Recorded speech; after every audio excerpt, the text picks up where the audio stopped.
Seasons. Love this track. Oh, well, thank you. And this definitely started as a commentary on how we were always surprised about the heat during summer and the cold during winter. Like, we were always caught off guard. People complained like we weren't prepared about it. Like it never happened before. Yeah.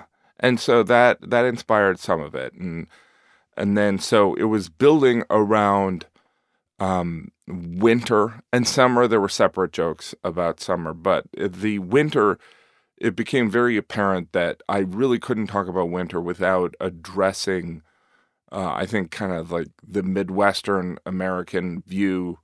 Like, the association with winter is very just archaic in a way. We're just we become used to it. And actually the severe winters make you appreciate summer. That line was actually a guy, when I was doing a show in Winnipeg, a stagehand said that to me. I'm like, well, it's freezing. I think it was like October and it was snowing or something like that. And he was like, these severe winters make you really... And so I attributed that to my dad, but... Because it sounds like something he would say. Absolutely. And... But then in a separate area, the leaves thing came out. Yes. And then it became very clear that we had these 3 seasons. Yes. And then I pushed to add spring. Yeah, you made a point of pushing to add spring because it was like, you have 3 of the 4. You have to complete the entire group. And there's not much on spring because there's not much of a spring. And that's what became the joke about spring. Right.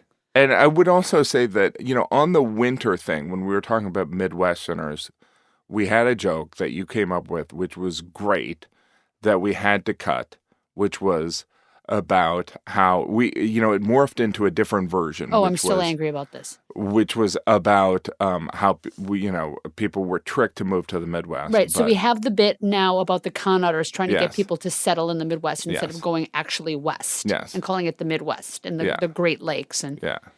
But there was a joke initially where the guy was trying to push them on settling there to go there, but it wasn't great.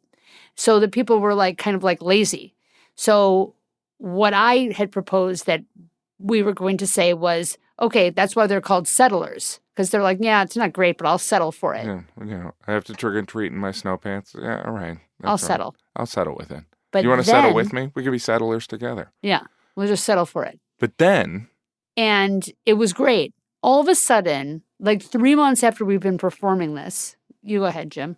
So we got off this summer tour where we were on a bus, and we were very excited about, as you build a chunk, there's pieces that make you even more excited to come up with more material. And we saw a series of commercials. That used the settler joke. Yes. And so, no, I think it was 6 months later where we couldn't determine if they saw us do it or if it was just parallel thinking. It would be such a weird coincidence. The timing was so weird.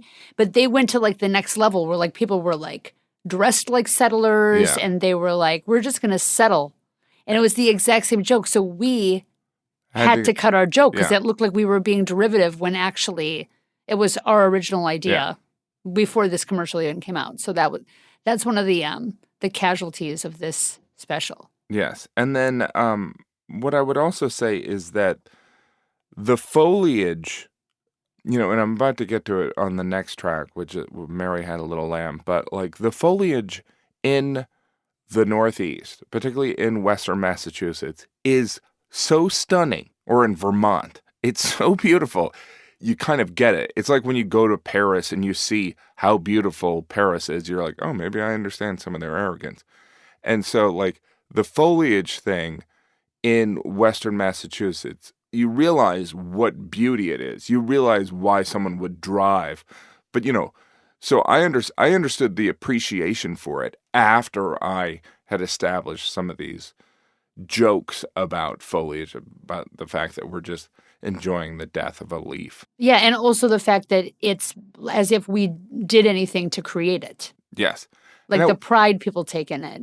It's like taking pride in something that you have nothing to do with. And some of the summer jokes, I would say, I think it was inspired by your love of summer. Like people that love summer, like that are like sad when summer is over, which you're one of the people. Mm-hmm. It's, there is, I mean, I think that kind of inspired some of the winter nostalgia for summer. Yeah, like you take out pictures of summer. Yeah. Like summer becomes personified. Yeah. Like a family pet that passed away. But can I just really go back to the leaf thing? Like the leaf thing to me about the leaves dying is sort of this alternative way to look at things that, when you look at something and take it as face value, we don't really think about the fact that this beauty that we're marveling at is actually death. Yeah. Which is kind of heavy. Or in which we kind of go on further with raking up the leaves. And lighting them on fire. Yeah, kids jumping in them.